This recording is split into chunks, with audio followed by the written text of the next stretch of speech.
ചാവണം സെൽവി എപ്പോൾ എന്താ ഇവിടെ ഉടനെ വന്നോളാ Early morning service.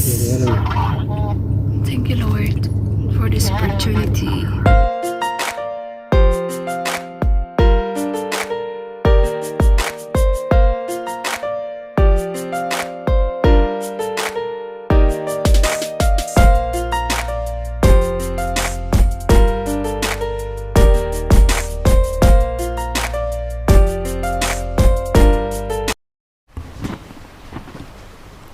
A reading from the book of Exodus.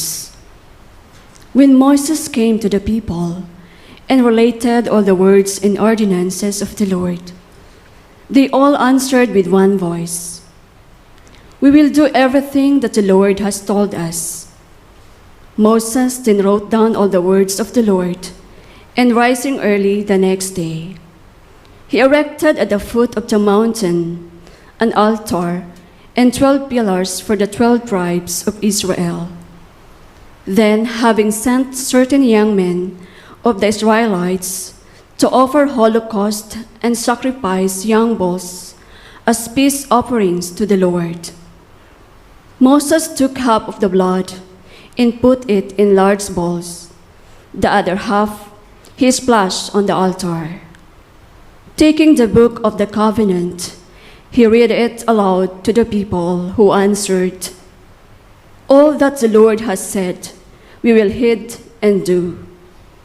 Then he took the blood and sprinkled it on the people, saying, "This is the blood of the covenant that the Lord has made with you, in accordance with all these words of his." The word of the Lord. Thanks be to God. Our response to the psalm is, "I will take the cup of salvation and call in the name of the Lord." Kindly repeat. I will take the cup of salvation and call on the name of the Lord. How shall I make return to the Lord for all the good he has done for me? The cup of salvation I will take up, and I will call upon the name of the Lord. Response. I will take the cup of salvation and call on the name of the Lord. Precious in the eyes of the Lord is the death of his faithful ones. I am your servant, the son of your handmaid. You have lost my bonds. Response. I will take the cup of salvation and call on the name of the Lord. To you will I offer a sacrifice of thanksgiving, and I will call upon the name of the Lord.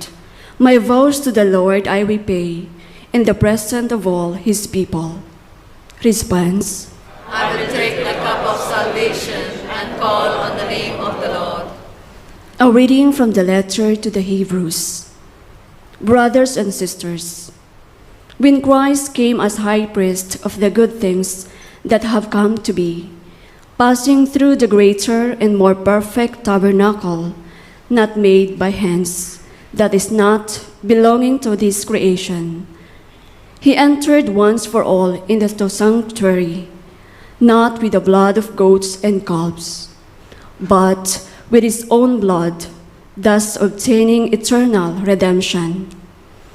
For if the blood of goats and bulls and the sprinkling of a heifer ashes can sanctify those who are defiled, so that their flesh is cleansed, how much more will the blood of Christ, who through the eternal Spirit offered himself unblemished to God, cleanse our consciences from dead works to worship the living God.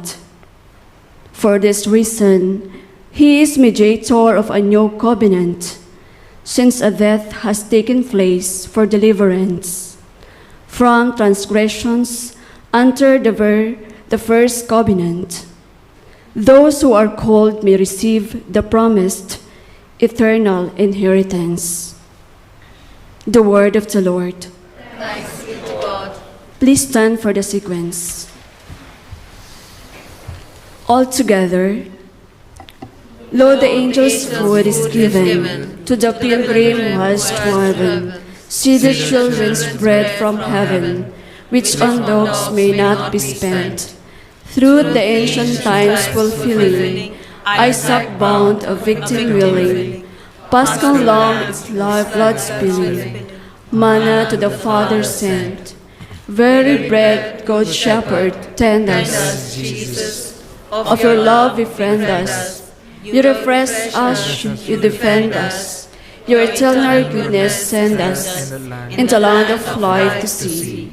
You who all things can and know, who on earth such food bestow, grant us with your saints, though lowest, where the heavenly feast you show, fellow heirs and guests to be. Amen. Alleluia.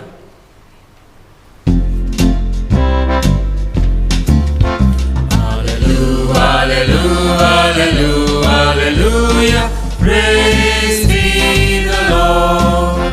Hallelujah, hallelujah, hallelujah, praise be the Lord.